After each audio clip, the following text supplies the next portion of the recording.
Life Management Science Labs would like to acknowledge that we live and produce this podcast on the traditional lands of the Wurundjeri people. We'd also like to acknowledge the traditional owners of the lands of our listeners and our international colleagues. We'd like to thank and pay our respects to their elders past, present and emerging.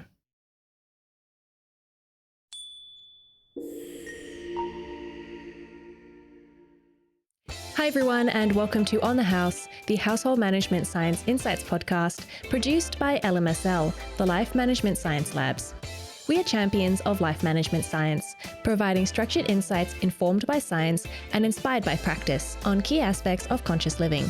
Each week we bring you scientific and practical insights on each element with the expert knowledge of professionals in the field. I'm your host, Gabriella Yastra, coming to you from Naarm, Melbourne, Australia. Let's begin. Hello and welcome back to On the House, the Household Management Science Insights podcast. Gabriella has now left us in pursuit of the next step of her career. Godspeed, Gabriella. So I'm Marie and I'm filling in until we find a new host. Now, in a world bustling with distractions and fast-paced living, it's all too easy to overlook the simple act of nourishing ourselves. But what if we approached mealtime with intention, presence, and gratitude? Today, we'll be guided by accredited dietitian Tim Cassettari, a recognized thought leader in nutrition with a multifaceted background spanning exercise science, nutrition science, and psychology. Hi, Tim. How are you going today? Thank you so much for joining us on the podcast. I'm doing really well, Marie. Pleasure to be here. Thanks for having me. Yeah. It's amazing to have you on the podcast. I'm really excited. You seem like you have a lot of knowledge in various forms of science, and I feel like that's really helpful in getting to understand, especially a topic like mindful eating, the psychology behind it, the nutrition, as well as exercise. It all intertwines, and it just gives a more holistic approach. So I'm really excited for this. Yeah, nutrition and psychology are two of my favorite fields. I love mindful eating because it's a key area where they intersect. And it's a new, relatively new scientific field that we're still learning a lot about. So we're excited to share some of the latest research in the space. Yeah, so out of curiosity, as a dietitian, what is a common misconception you've heard from your clients about mindful eating? So we live in a world that's, we have diet culture, that's a big part of it. And what that means is we're very focused on our weight and always looking for new strategies for weight loss. And people often have heard about mindful eating, not knowing much about it, seeing it as a new exciting tool to lose weight. There's a little bit of evidence around that, which we can get into, but mindful eating is so much more than that, and we can talk about that in a lot more later down the line. But I think it's if we're just looking at it through a weight focus, we're missing the big picture. So excited to share about what it can do for us beyond that and how it can change our relationship with body weight as well. Yeah, for sure. And I think it's a great time to really talk more about this as I feel like there's this new wave. Oh, it's been around for a while now, but in more recent years, for sure, like kind of debunking the diet culture, which is great. And I feel like it's just even more helpful to talk about the various approaches that we can utilize, because not every single approach works for everyone. So yeah, I'm really excited to hear more about that. And that's a great preface to our topic for today. But before we get started, I'd love to get to know you better. This is Have You Met Tim? My first question for you is, what is your favorite book? The book that's had the biggest impact on my life is a book called The Happiness Hypothesis. So I read it probably 12 years ago now. It's a book around the science of well-being. So psychology for a long time was focused on mental illness and how we try to solve for mental illness. And positive psychology is around the science of happiness and well-being, and how can we take the average person that might not have mental illness, but how can we improve their well-being, help them to flourish and thrive in life. And such a big impact on me that I went back to university and studied positive psychology because I was so fascinated about it. So it's definitely had the biggest impact on my life. the book has a great title, Happiness Hypothesis. I really like that. Like the what do you call that? That's consonants and that assonance, that thing going on, which makes it sound really catchy. And yeah, like you said, it is really important to think about happiness. I feel like a lot of it, just because you don't have a mental illness doesn't mean that you couldn't reframe your mindset a little bit. And sometimes that's all it really takes. So that's really interesting to hear. I've never heard of that book before. So thank you for sharing that. My next question for you is, what movie have you enjoyed recently?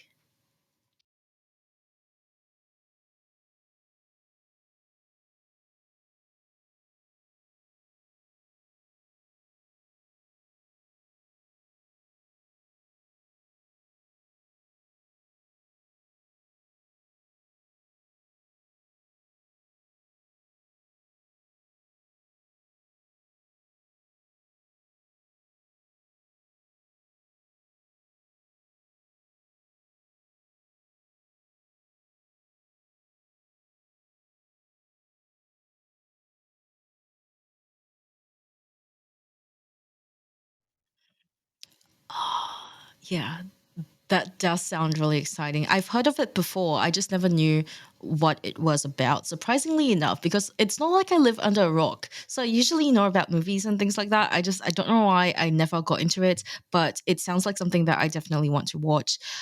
What is your favorite thing about that movie? Favorite thing about the movie is probably the movie follows the journey of the wife, and her perspective, and she starts off as I guess as the good character, but then as more evidence uncovers, you start to second guess things you've heard or seen or believed about her, and then as more evidence uncovers, you second guess those things that you were second guessing.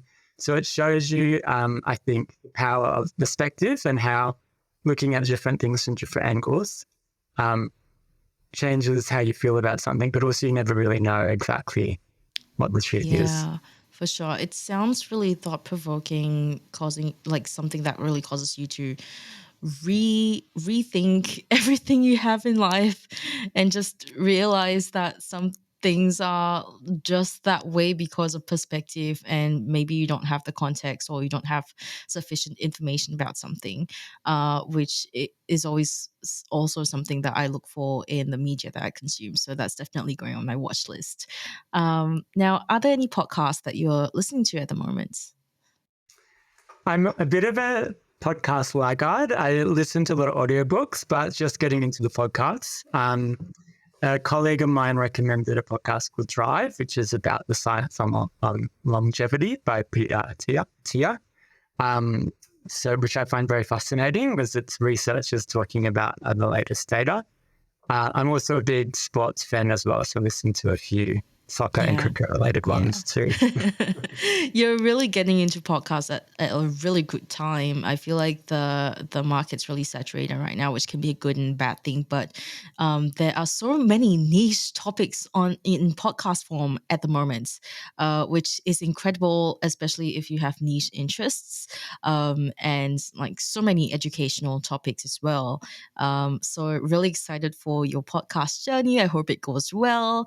Now Well, at now I've got home, it. yeah, Sorry, sorry. now I've got into them, I find them so much more entertaining than the audiobooks as well. So yeah, really excited to get back into more. Yeah, for sure. I never got into audiobooks myself. Is there something about audiobooks that keeps you coming back? I think because it's more of a conversation, it's easier to follow along with. I started the podcast is an audiobook, and it's quicker. I guess the benefit of the audiobook is you get to learn something in more depth. So it could be 7, 8 hours compared to maybe one for a podcast. So there's pros and cons of both. Yeah, and I imagine you also kind of get to say, "Oh yeah, I read this book," which I didn't realize that people like I didn't realize that when people said that, they meant sometimes that they listen to the audiobook, because I just never like listened to audiobooks until like one time. I think it was like a few months ago. I was talking to one of my friends, and they were telling me all about this research that they did and found, and all that sorts of stuff, and the really, really niche things. And I was like, how did you even find these things? Like, what did you search up? And he was like, oh, I just read this audiobook.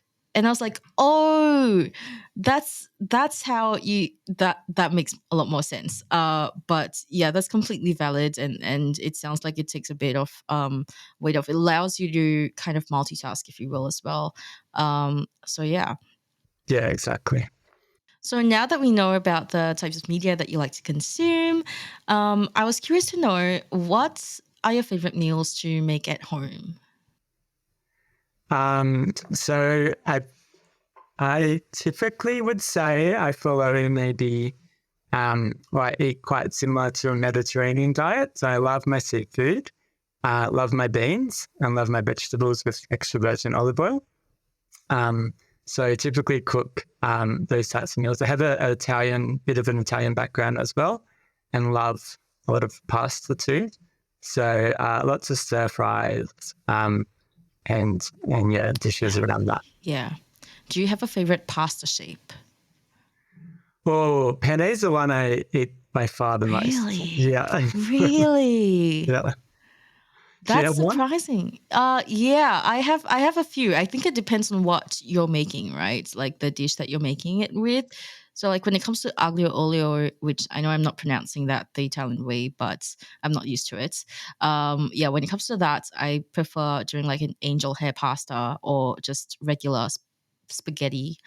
And then when it comes to like ragu or like bolognese, I do prefer rigatoni, because the holes are big, which Penny kind of has that, albeit with like smaller holes as well. Um, yeah, so I think those two. But when it comes to mac and cheese or anything really saucy, they're these like corkscrew pastas. I'm not sure what the actual name for it is, but that's what it's called on the box that I find at Coles.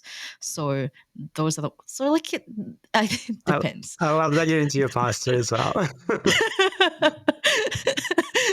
I'm probably more into the pasta shapes than you are. Okay, so thank you so much for sharing that with us. I feel like we got to know you a bit better. And now that we've gotten to know a bit about your relationship with food at home, what kinds of foods you like to make at home, I think this is an apt time to move into the interview section of the episode.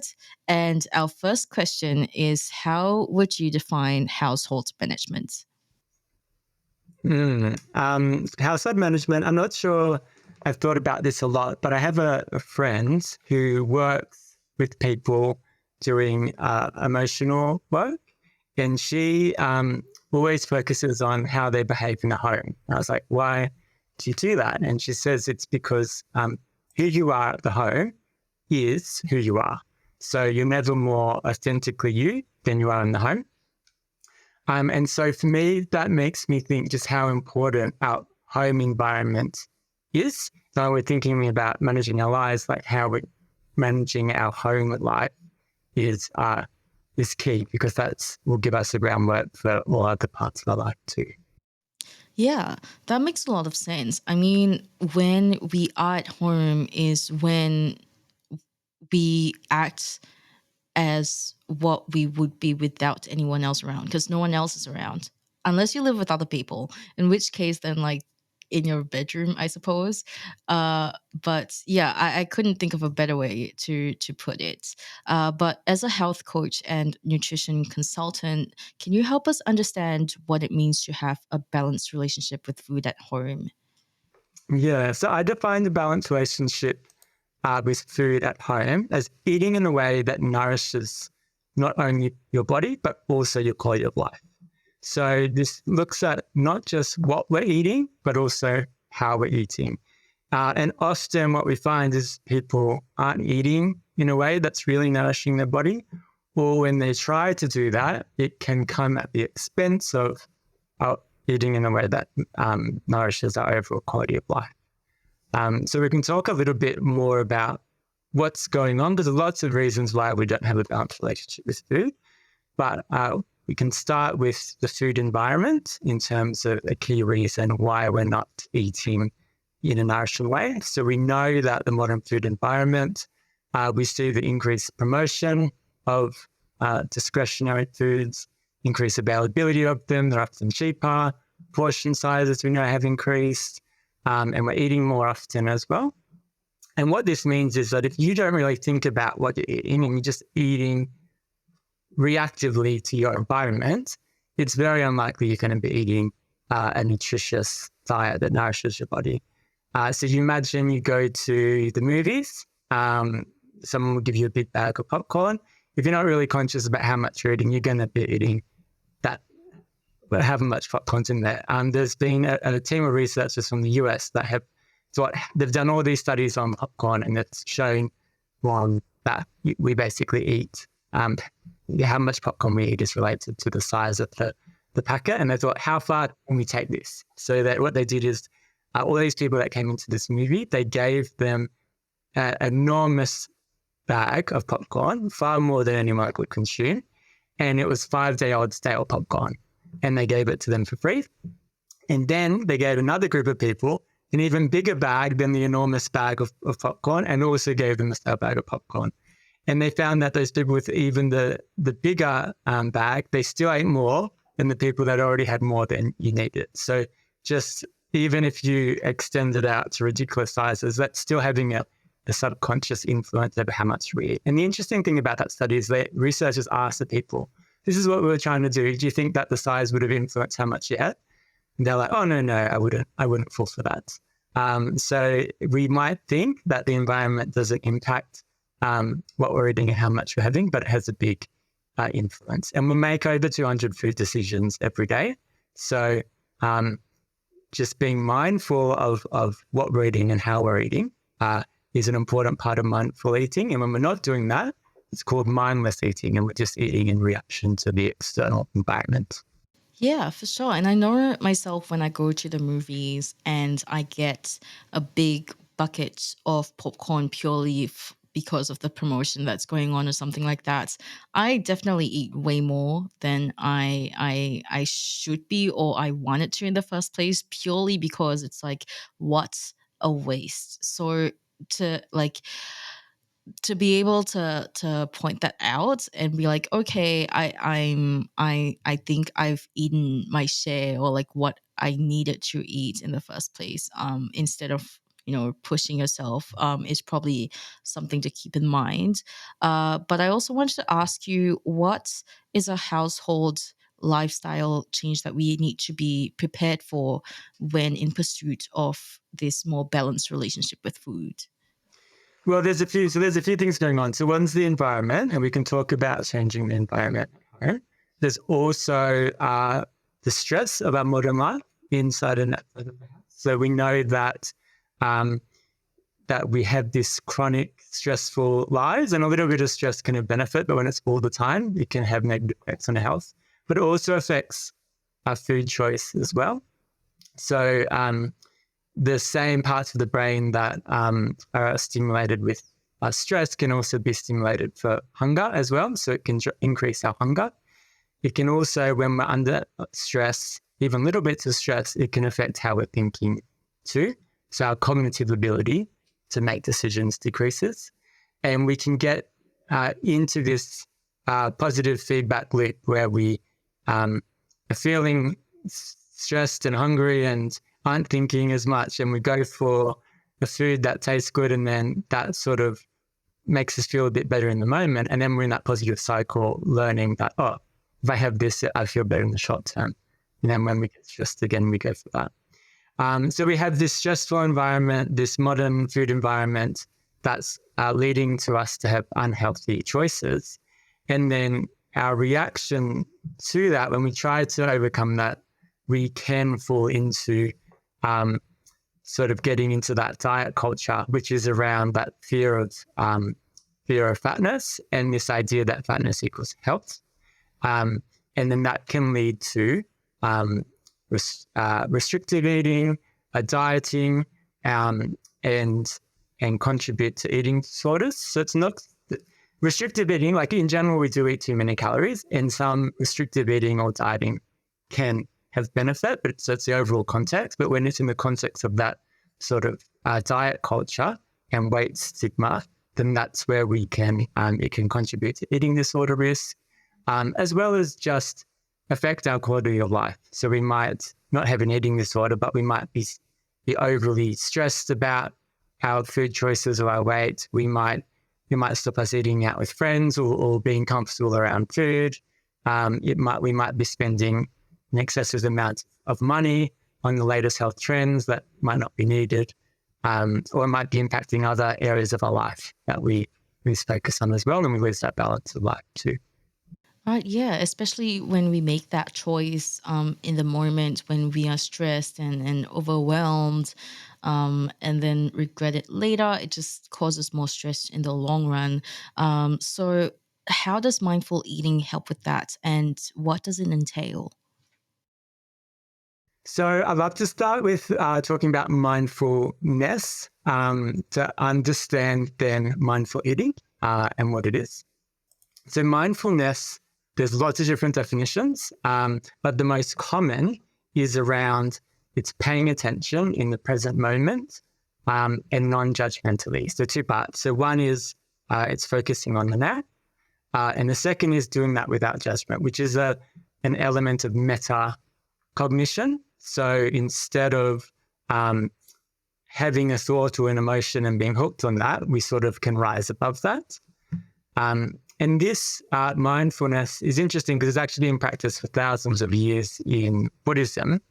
And it's only scientific research on it started in probably 1960s, 1970s. And a lot of in the US, and a lot of researchers at that time were frowned upon by their academics. Like, why are you studying this thing from the East?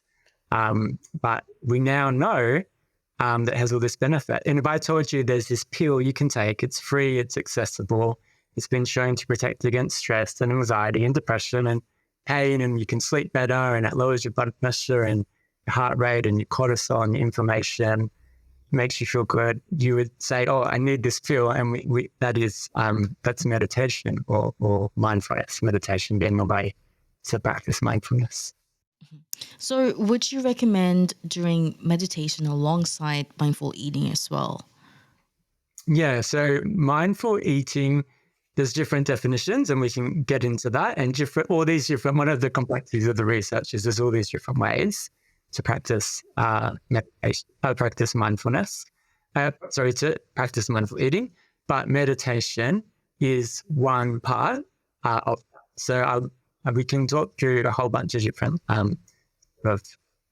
different tips for how to go about it, and people can pick and choose what they like, really. But mindfulness meditation is one part of a mindful eating intervention. So would you recommend doing meditation alongside mindful eating? So mindful eating, there's lots of different ways to practice mindful eating, and mindful eating interventions have lots of different components. And meditation typically is one key part of that. So there's lots of different parts, and I do encourage that people sort of pick and choose what suits them. So you don't have to practice meditation to do mindful eating, but it is a part of a mindful eating program. And what were the other ways of practicing mindful eating? So what I do is I just talk about what mindful eating is to help us get to how to practice that. But the other part, so there's two parts to mindful eating. So the first part, if we take that concept we've discussed about mindfulness from the East, which is around paying attention on purpose, non-judgmentally. So that can be used in all sorts of areas of life. So you can use it when you're walking, showering, doing the dishes. You can also practice mindfulness while eating. And that's what we call mindful eating behavior. So that is the sustained attention to the eating experience, really focusing on those sensory elements of the eating experience. But it's also non-judgmental awareness of any thoughts or feelings that come up that are incongruent. So if you're eating mindfully and you have a thought around, you're not very good at this, or this isn't much fun or whatever. You just notice the thought, but you don't get attached to it. The second aspect of mindfulness, which is a definition from the West, is similar, but a little bit different. So this is from Ellen Langer and her work from Harvard University, and it's around actively noticing new things. So it's a similar way to get us into the present, but it's a little bit different because it's not so much focused on being non-judgmental. Indeed, being judgmental about new things may be an important part of it, but it's really being sensitive to context and perspective. So the idea here is instead we're often on autopilot, just doing the same thing and the same thing. And being mindfulness in this way allows us to appreciate we've got different options, they're all pros and cons. We don't have to do the same thing, same way that everyone else does it or that we've always done it. And research has shown that practicing mindfulness in this way can reduce stress, improve creativity, boost performance, etc. And so when it comes to mindful eating, there's the mindful eating behavior, which is really focused on in the moment eating, focusing on the sensory experience non-judgmentally. But there's also making decisions to support mindful eating. And that's where that mindfulness definition from the West comes in. And being conscious about not being overrun by the food rules that we may have been led to believe, and letting them guide you, but not govern you, and recognize that there's all these different foods we can eat. We've got a choice. There's pros and cons to each. And we can consider our internal state as well. And the various ways of practicing mindful eating, do they all achieve the same results, or is it kind of like they help in various ways and depending on what your specific needs or desires are for mindful eating? Yeah, good question. So one of the things about the mindful eating literature is there's all these sorts of different types of interventions that do things slightly differently. And we still need to learn about which one has which effect in which population group, etc. But I think there's a few common themes among them all that we can talk through. And ultimately, it allows us to individualize it. So we can sort of say, these are the common things. And someone might say, well, I'm really drawn to these, but not so much these, vice versa. Yeah. So how should we go about deciding what mindfulness practices or interventions would be the best for us? Okay. So I think it's good. We can run through some of the mindful eating practices. And I think ultimately it is a practice. So people can make a decision themselves. They might want to try all of them. They may just want to pick one or two and experiment. And the best test is to do it yourself, see what works, what resonates as well. So simple things you can do at home. There's things you can do around the decisions to support mindful eating. There's also things you can do mindful eating behavior. So in terms of decision to support mindful eating, some really simple tools is to do a check-in before you just habitually. So what we're trying to do is introduce a choice point, right? Instead of just being on autopilot, oh, I'm going to eat this, checking in and thinking, do I really want it? Like, am I hungry now? If I'm feeling hungry, like what am I really, really hungry for? Often we confuse hunger with boredom or stress or something else. So really just doing that check-in, saying, what am I really, really hungry for is a good one. And the other thing is, I can have this if I want it, but do I really want it? So it is really helping us to move from making food decisions from the external environment or maybe rules or restrictions are placed on ourselves to saying, I've got unconditional permission to eat whatever I want. And what do I really like? I can have whatever I want, but do I really want it? And then what we're doing is we're checking in with our body and using our internal guide as well as our external knowledge as well and making a decision accordingly. Yeah, that sounds like a pretty simple at-home exercise to do before really committing entirely to mindful eating, and jumping right in, just, kind of step by step. So that sounds great. I also wanted to get your opinion on what you like, why you think starting this journey with at-home practices is so important. Yep. So mindful eating is a practice, and it's different to a diet, which may be a diet people find quite easy at the start, and then it gets harder and harder and harder. Whereas mindful eating is quite difficult at first, but it gets easier and easier and easier the more you practice. Like practicing anything else, you get better at it the more you practice. And so I think it's a nice way to practice, to build your confidence and skill in it. And then you can start doing it elsewhere. Most people, when they start mindful eating, we sort of look at just doing one meal a day just to start, and you can build up from there. So simple things you can do at home to create a more supportive home environment. So the first thing is to remove electronic devices. So we don't want to be having TV on or our phone with us. We want to be using them. Interestingly, just having the phone on the table, even if it's face down, research is showing them that can, at least subconsciously, we still know it's there. And when they look at people's conversations, when there's a phone on the table face down, there's not as much connection there as there would be without the phone. So reading distractions, key. Focusing on eating on the table is another one. So clearing the table of any items unrelated to your meal and really just keeping it simple, and always putting your food in a bowl or plate as opposed to eating from the packet. So when you're eating from the packet, you're not really gauging exactly how much you're eating, and your eating's often guided by the size of the packet. When you put it on a plate, then it's introducing a choice point about how much you're eating, and you eat from that. And you want to make it comfortable. So some people might want to light a candle or use a cushion or use nice plates. You don't have to do any of those things, but they're all things that some people like to do.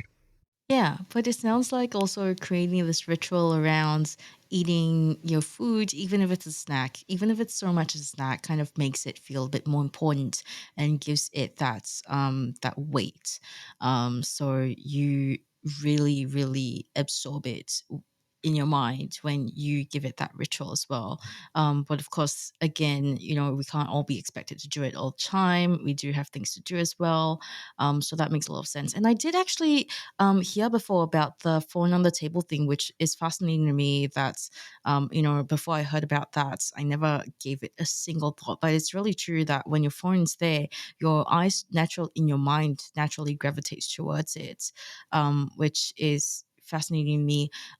Do you have any advice for how to get that ball rolling, of like how to remind yourself, hey, don't put your phone out there? Because like, again, we are so reliant on technology to remind ourselves what to do as well. Yeah, it's definitely something I'm actively working on in my own life, because I notice I rely on my phone too much. So definitely relate. I think some things that have helped me, a couple of things. So one is that I noticed that I saw my phone almost as part of me, like I needed it for everything and I was using it for everything.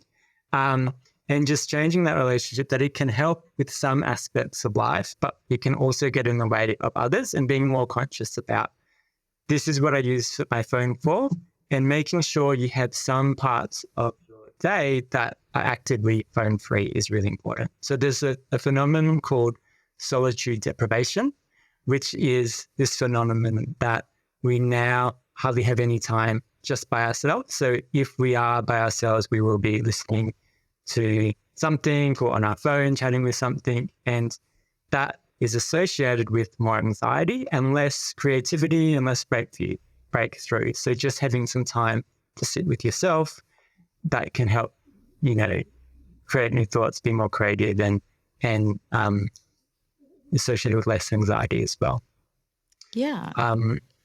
And so just really recognizing the benefit of being phone free, I think is important. And just integrating some time in your day where you're not with your phone, even if it's just 10 minutes, is an important step. And eating is a great way to start that. So instead of just saying, I want to use my phone less, which isn't that specific, we can say, okay, I want to put my phone away when I'm eating. It may only be, if it's a snack, it may only be 5-10 minutes, but you put your phone away and you can start to build that habit. Yeah, and it also sounds like, well, distance makes the heart grow fonder. So when you do reach for your phone again, you're going to be like, oh, this feels a lot more fulfilling, and you're going to be more aware of it as well. So it sounds like mindful eating, like these interventions, not just won't just affect your food life, but the your life in general as well. So that's great. So we've been talking a lot about the small things that we can do and the initial steps that we can take in mindful eating. I was wondering if you could elaborate on the larger picture and the larger goal and where we should potentially see ourselves in this journey towards mindful eating. Okay, great. So essentially what the research shows is that people that eat more mindfully, they're shown to overeat less. They do less of that external eating and emotional eating and restrictive eating that we've talked about. They also have better dietary quality and they enjoy the eating experience more and have a higher quality of life. So overall it improves that balanced relationship with food. And there's just something, we'll do a mindful eating exercise together, but most people report just feeling a sense of inner peace after doing a mindful eating exercise. And it's just an opportunity to create that in a simple everyday moment. And you can take that with you to whatever you're doing next as well. Yeah. And what challenges do you think most people face when trying to establish that balanced relationship with food and going on this mindful eating journey? And to add, how do you think these should be overcome, or how do you think they can be overcome? So one of definitely there's challenges with adherence. So often people say they want to be mindful eaters. And then like with any new habit and any new practice, people can have other priorities or just not adhere to it. So there's a few reasons why.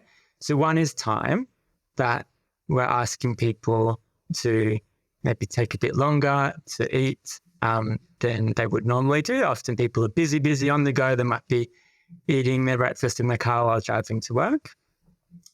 So that I would say that we always have time for what we choose to prioritize. And it's just about making an active choice about whether you want to prioritize it or not. Like I said, you only need to, it's a practice, you can start small. So every little time we practice makes a difference. Even if you want to start with once a week and you build up from there, you'll still be having some benefit. And I would say often I find, for me anyway, what I've learned is rush, but then I'm just feeling stressed and anxious and carrying around this energy with me. Whereas if I just notice, okay, I'm feeling stressed, I'm feeling rushed, I'm just going to notice that emotion and energy, put it to one side, and then just go about things how I want to, noticing that energy, I'll be much calmer and I'll only be maybe a couple of minutes later than I normally would be with the rush. So it's not a big time commitment at the same time. Another thing is this idea that because it's a practice, often it is a bit challenging at first. And people might get thoughts like, oh, I'm not very good at this, or mindful eating's not for me. And again, it's really just about noticing those thoughts, putting them to one side and noticing these stories are coming up. But this is important to me and still persisting with that as well. And then another challenge is probably social, because most people don't eat mindfully, whilst people might have started eating mindfully at the home, then taking that elsewhere to have meals with family or with friends or whatever else it may be. That might be a challenge. So for that, what I find is just sharing to your friends, like, this is something I'm working on. It's important to me. This is why I'm really excited by it. And often people are like, oh, that sounds interesting. I'd love to try that too. Try it with you. And people realize they learn more about themselves and can have something else to bond over with their friends as well. Yeah, that sounds really, really fun. I've never even thought about sharing this with my friends, to be honest. I just sometimes, I'm not sure why. Like, it just not usually something that comes up well, like, I think it depends on like what circles you run in, for sure. Like, if you have a bunch of nutritionist friends, I'm sure that mindful eating is something that would more naturally come up in conversation. But yeah, that's really interesting that to point that out. It just never crossed my mind. So, are there any resources such as books, tools, or apps that you'd recommend to those who hope to implement this mindful eating at home? Yeah, so hopefully by the end of this session, we'll have a good idea about what mindful eating is and some simple home practices. But there's always a lot more to learn. So if people are keen on more, one thing you can do is you can do a mindful eating questionnaire. So you can just literally Google mindful eating questionnaire, and you can just get an understanding about how your current eating is and how much you eat mindfully. The questionnaire is not perfect. It was developed in 2009 and science has evolved a lot since then, but some people like to do that initial assessment. You don't have to, of course. Another thing you can do is I'll take you through a mindful eating exercise, but there's also mindful eating meditations. If you just Google mindful eating meditation on YouTube, you'll find a number of different audio mindful eating exercises that you can follow along if you prefer. Some people like to meditate just by themselves. Some people like that sort of guidance. So it's the same with mindful eating. And then another one, if you're looking to create more awareness around your eating, I recommend a journal. It's really good where you just capture sort of the time that like what's going on for you. So if someone's a stressed eater, they might be capturing, okay, this is what's causing me to feel stressed. This is sort of how I'm feeling. This is what I'm eating as a result. This is how hungry I am. And the idea is it's not judging anything. It's just capturing information. And then you can look at it and make more mindful choices. So I've had people sort of notice, sort of rate their hunger and look at their stress before and do it after. And they might notice that, I go this long break without eating and then I get super hungry and then I struggle to mindful eat. So when you notice that, you can make a new choice and maybe have a little snack partway through or think about my hunger earlier. Someone else might notice, when I eat these foods, I feel really hungry afterwards, and they can investigate why. So one client sort of had some intolerances to certain foods and they thought they felt hungry, but when we did mindful eating, it just felt a bit different in the tummy, and it's because they had a particular intolerance to some of the sugars in those foods. So you can just get more information by doing that journaling. There's also an app you can use called the Mindful Eating Coach.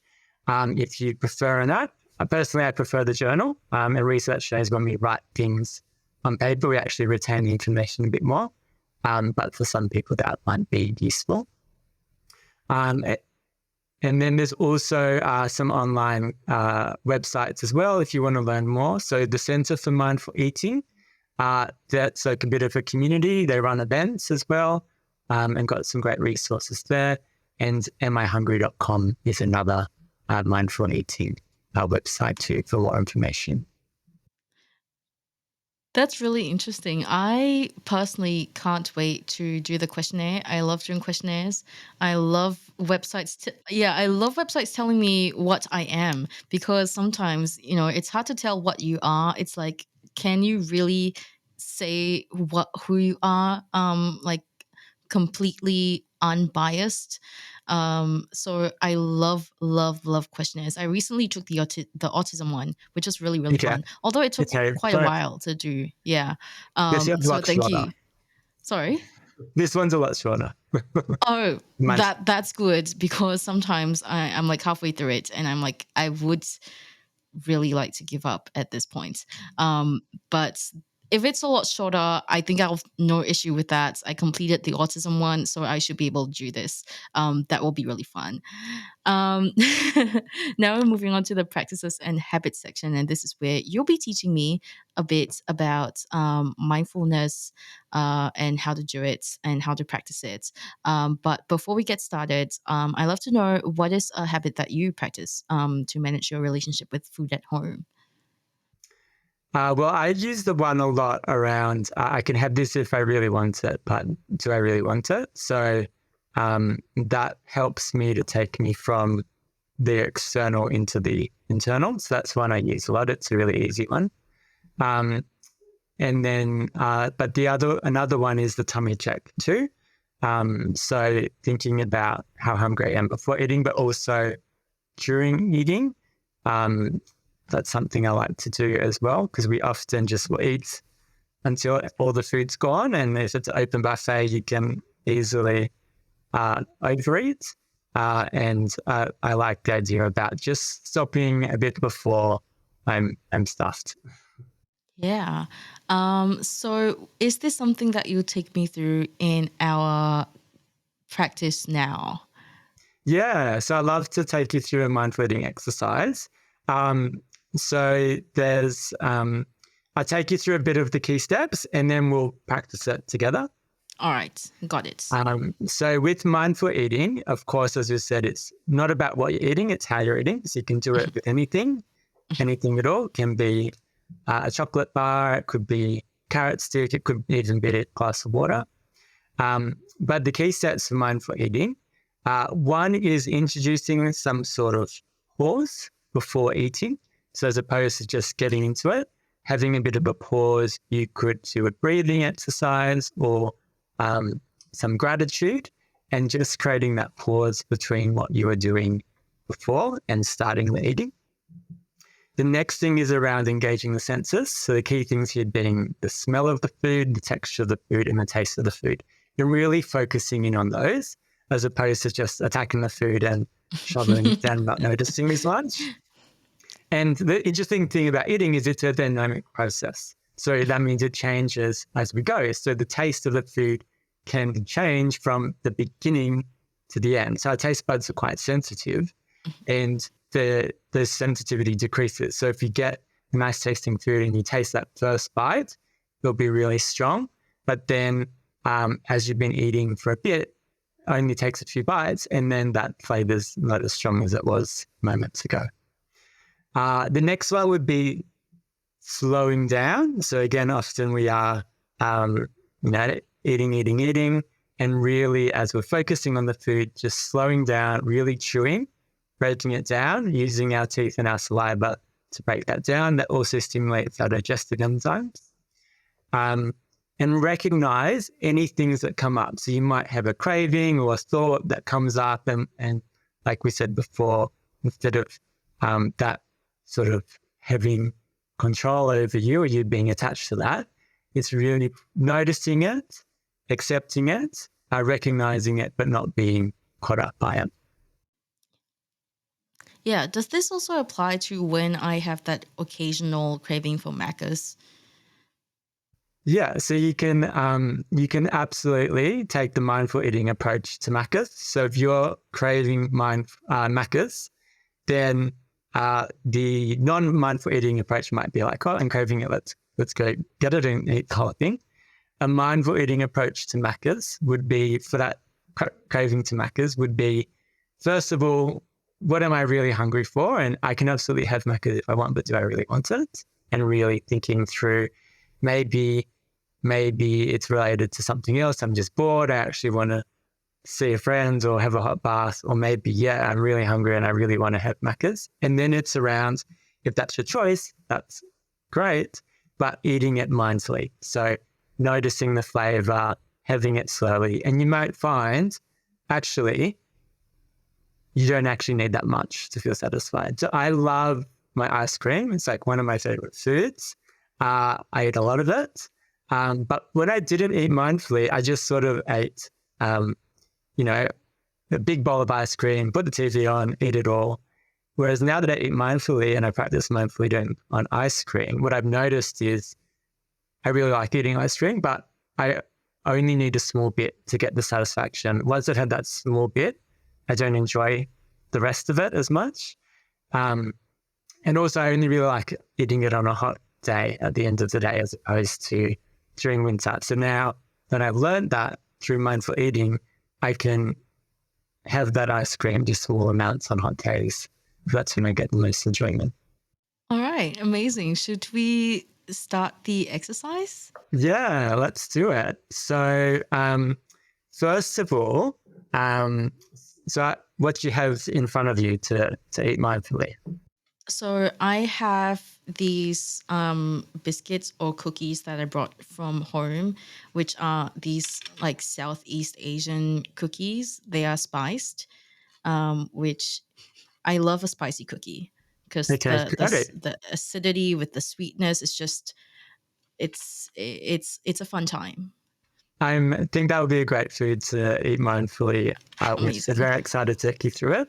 So what we're going to do first, as we said, is we're just going to introduce a bit of a break between what we were doing and actually eating. So before we go into the eating, I just want us to drop into our body and just relax. So just take your mind into our body, drop down, just relax. Feel the sensations of our body. And I want us to do a bit of breath work. So basically, we spend a lot of our day in that stressful a mindset, which in terms of our nervous system, we're activating the sympathetic nervous system. And that actually affects our gut, and our minds are connected, and that affects our digestion. So if we're eating in that sort of stressful state, what it means is we're not absorbing the food as well, not digesting it as well, and it has an impact. So the same food can actually have a different effect on our health based on what state we're in. So what we're wanting to do now is I want us to just slow our breath right down, and then that will get us into that parasympathetic nervous system, which will just prime our body ready for digestion as well. So to do that, do some breath work. So the average breaths per minute is about 12 to 16 breaths per minute. And we know there's a lot of benefit if you can get that to less than 10 or even less than 6, just through a simple exercise. So what we'll do is some box breathing, where we'll breathe in for 4 seconds, nice and slow, hold it for 4 seconds, breathe out for 4 seconds, and then hold it for 4 seconds, and just repeat that. Okay. Are you ready to do that with me? Yes. Okay. I am. I've been practicing a little bit while you were talking. So just focus on your breath. Okay. And we'll breathe in. So 1, 2, 3, 4. Hold it. 2, 3, 4. And breathe out. 2, 3, 4. And hold it. 2, 3, 4. And we'll do it one more time. So breathe in. 1, 2, 3, 4. Hold it. 2, 3, 4. Breathe out. 2, 3, 4. And hold it. 2, 3. So you can do that a few times. I may have rushed it a little bit, but we've reduced your breathing rate from what it would be.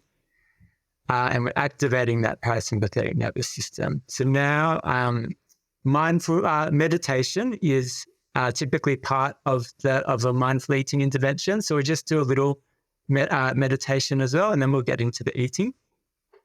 So here we'll just do a little loving kindness meditation. So this meditation has been well studied, shown to improve all sorts of outcomes, makes people happier, more connected to themselves, more connected to society, more grateful, etc. So have you done loving kindness meditation before? No, I've never even done any kind of meditation before. I've tried like breath work and things like that. Never quite worked, but I think it's the short attention span thing. There's no one to hold me accountable. But now this is going to happen because you're here. We'll make it nice and short. And this is the first meditation that I was exposed to, and I loved it. It really got me into meditation. Everyone's different, so I do recommend experimenting with different types. But for this one, so just shut our eyes, focus on that breath again. Now I want you to imagine focusing on your heart and think about all the love and kindness in your heart, which is always there. Just connect to that. And I want you to imagine sending that love and kindness to yourself. So just think and wish yourself love and kindness and health and happiness. You just imagine that love flowing out of your heart and then wishing yourself, sort of showering yourself with love and kindness. And now I want you to take that and think about someone that you love. Could even be an animal or a pet or however it may be, family member, good friends, and just send love and kindness to them. Wish them health and happiness the same way we were just doing. So remember, we've got love and kindness inside of us. Visualize it coming out of our heart, sending it to them. And then take that one step further. Imagine a friend or maybe a work colleague. Just imagine them, have them in your mind and send them love and kindness as well. Again, same thing, wishing them nice and good health and happiness and lots of love and kindness. You've got plenty of love and kindness in your heart. You can't run out, so just keep on sending it to them. And now I want you to think of a stranger, maybe someone you walked past on the street or someone you saw at a shop you went to. Just get someone that you've maybe walked past in the last few days. And just imagine them, someone you don't really know. And I want you to do the same with them as well. Send that love and kindness across.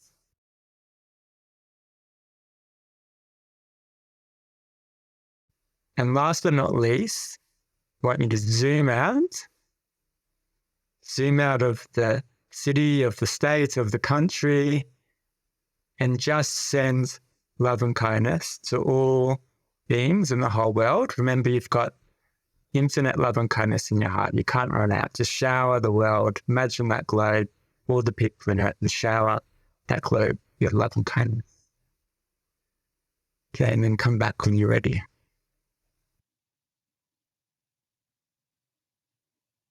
I feel like I just slept. That's very common. That's very common. So I did it then. Yeah, and you're in that more relaxed state as well. So great, you're ready for digesting some food, which is good. So now what we want to do is we want to start the mindful eating behavior. So you've got your food, and with this, it's all about do not rush. So please take your time. I want you to imagine you've just been dropped off on this planet, and you know nothing about where you are. This is all new to you. You've never experienced anything from Earth. There's no judgments, no fears, no expectations, nothing. You don't know what's going on. It's all new to you. So just curious. And look at your food, and you can pick it up. Don't eat it yet. You can sort of take it with your hands as well. Feel its weight, feel its texture, and examine its surface. So look at the various edges, notice the color. Is there any shiny parts or any dull parts? Really look at this for the first time, this strange object that you've never seen before. Windows. Yeah, I would not think this is food. I don't know if you can see this, Tim, but it looks like it's a very colorful rock. Yeah, I probably would have understood like that. And I never thought that about this before. It's amazing that when you're actually mindful, you notice things you never noticed before, even though you may see that thing all the time. So now what I want you to do is smell the food and just notice how it smells and how you react. It might not have much of the smell, it might have the strong smell, depending on what food we have. Yeah, well, I'm meant to be an alien that just got dropped off. Exactly. But if I had the same vernacular as humans do, if I could equate it to like ingredients that we know at home now, I would describe it as like honey with chili, I think. Okay, great. Okay, so now, if you can, so just roll that food between your fingers. Notice its texture and what you're feeling It's about hard the to roll object. it That's because it's okay. flat, but I'm trying. So it's all about noticing the texture, the look and the taste. So depending on what food it is, you can do it slightly different ways. And now what I want you to do is really place that food in between your lips and just hold it there for a few moments and notice maybe what happens inside your body when you do that, and just notice. And then when you're ready, bite down just once and again, notice how you feel when you bite down. And Can then I like? Sorry. slowly begin to chew. So you can chew. Sorry to keep you waiting. You're doing very well. And of course, you can do this how you want. But the idea is you take your time, you notice the food, take a single bite, chew, and just notice what each bite brings when you're chewing.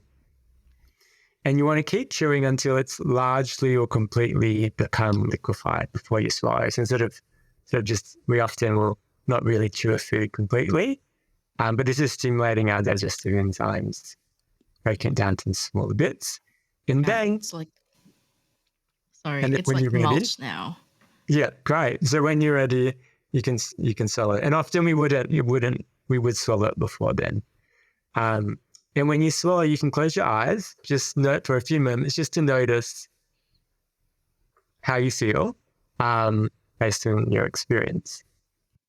Well, this might not have been the best time to do it. My stomach is grumbling. I am famished.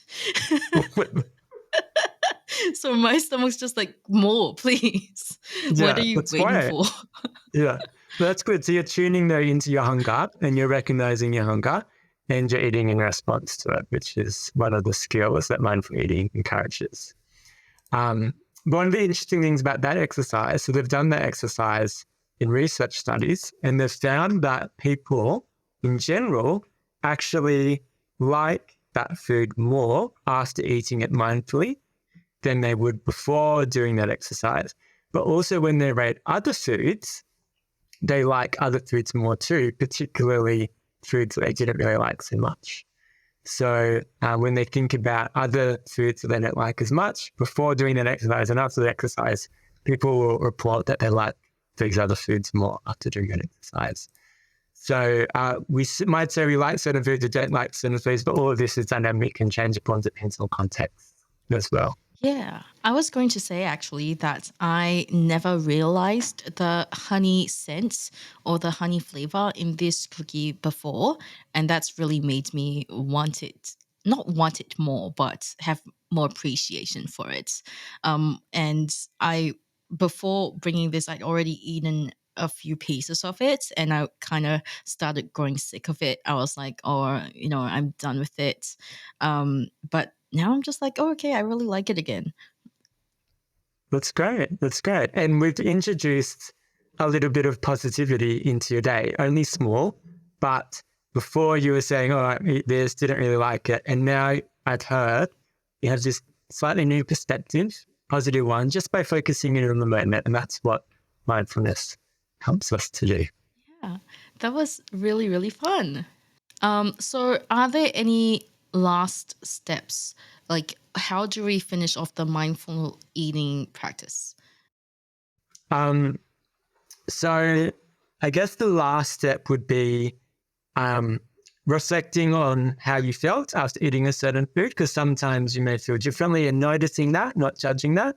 And then again, like I said, the journal can help us to capture that. And we can use that to inform our eating decisions.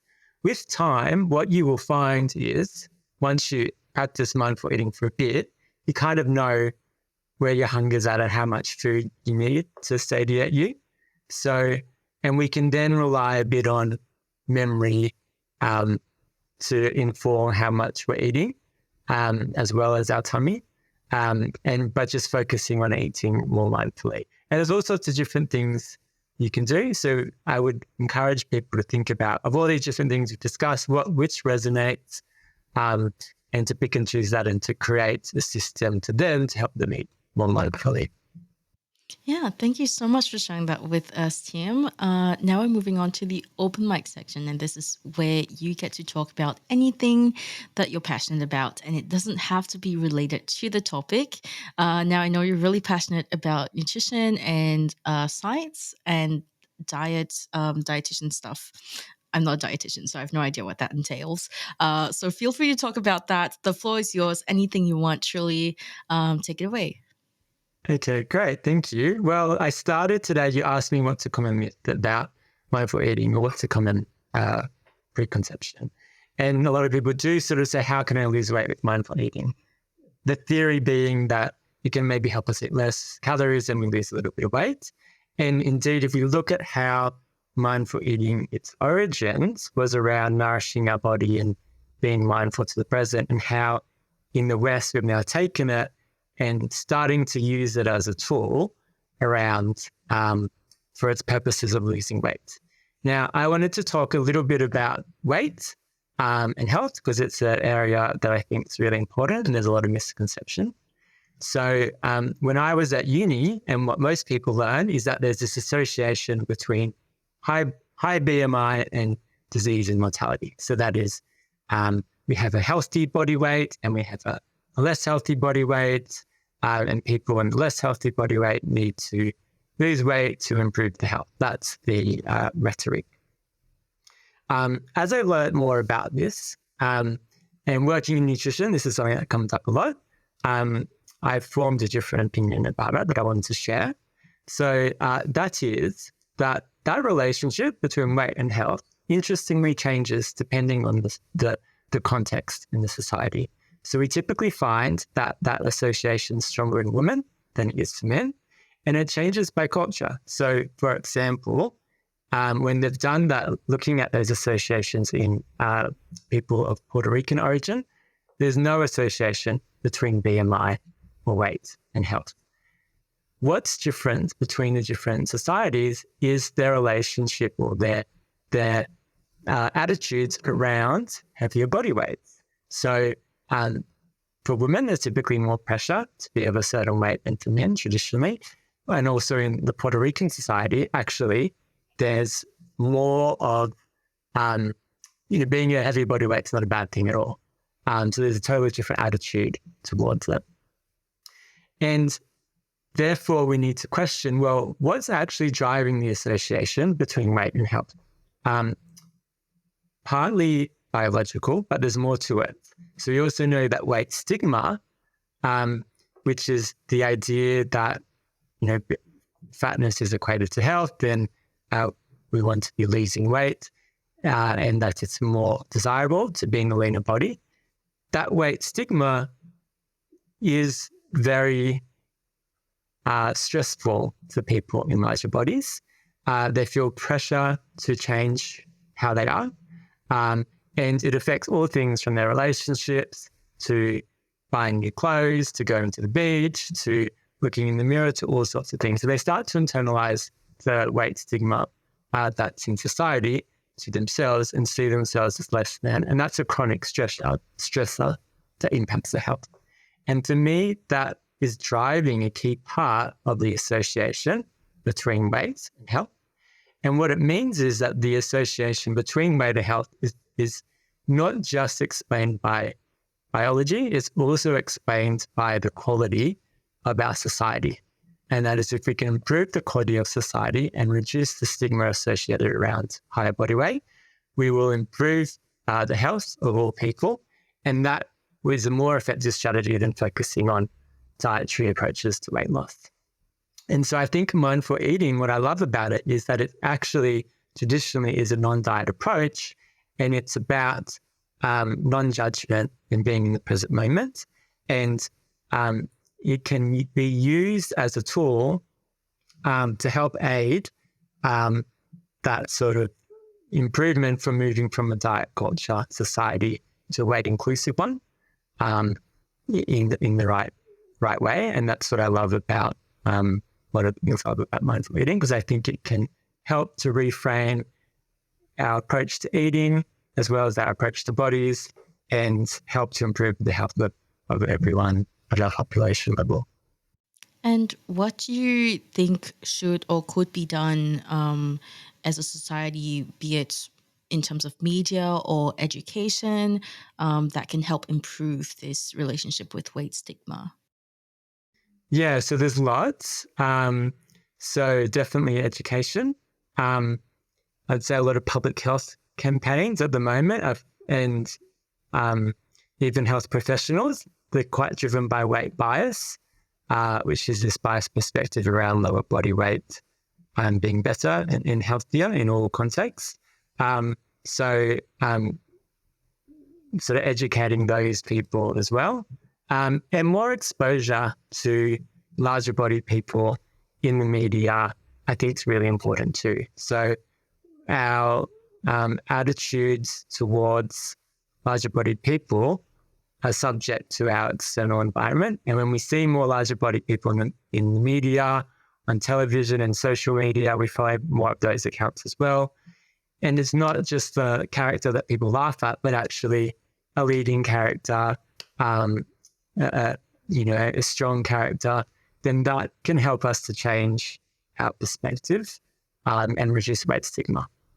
For sure. That's really super important. I feel like for far too long, larger bodies have been typecasted, as the funny best friend or something like that. So it'll be really nice to see more representation, for larger bodies in the future. So thank you so much for sharing that with us and for bringing me through that exercise. That's really helpful. And I promise you I'll make an actual effort to incorporate this somehow, or at least to start. And I also wanted to ask you, if our listeners want to find out more about you and what you do, where can they go? So I'm literally the only Tim Cassettari there is. So if you just Google my name, I'll come up. So you can look at my website, follow me on LinkedIn as well, where I'm active. Amazing. We'll link those in the show notes below. Thank you everyone for tuning in, and we'll catch you in the next episode. You've been listening to On the House, produced by the Household Management Science Labs, a division of LMSL, the Life Management Science Labs. More episodes like this from across 10 life management perspectives can be found by searching LMSL on Apple Podcasts, Google Podcasts, YouTube, Spotify, and other podcasting apps available on your smart devices. If you enjoyed this episode, please consider rating our show, sharing it, and subscribing to our channel, as it helps other people find it so we can grow and bring you more quality resources. More of our work can be found on our website at hm.lmsl.net, where you can join our movement. I'm Gabriella Yastra. Thanks for tuning in.